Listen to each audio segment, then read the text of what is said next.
ప్రభుత్వ ఇప్పుడు పెట్టిన వైద్య కళాశాలలకు అక్కడ అనుబంధంగా ఉండే ఆసుపత్రులకు ఇప్పుడు పీపీపీ పద్ధతికి అసలు ఏమీ తేడా లేకపోతే నువ్వు మార్పు ఎందుకు?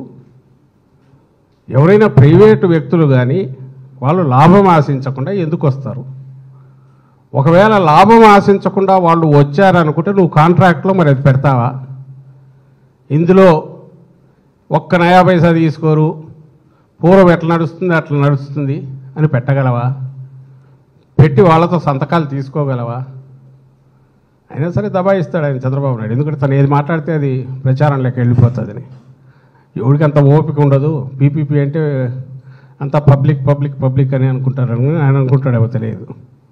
నిన్న ఎవరు అంటున్నారు పీపీపీ అంటే ఏం లేదు, పబ్లిక్ దీని మీద ప్రైవేట్ పెత్తనము అని, పబ్లిక్ ప్రాపర్టీ మీద ప్రైవేట్ పెత్తనం అని. కరెక్ట్. అంటే అప్పనంగా తీసుకెళ్ళి ప్రభుత్వ భూమి, ప్రభుత్వ బిల్డింగ్లో ప్రభుత్వానికి సంబంధించినవో అవన్నీ అప్పచెప్పి నీ ఇష్టం వచ్చినట్టు నువ్వు చేసుకొని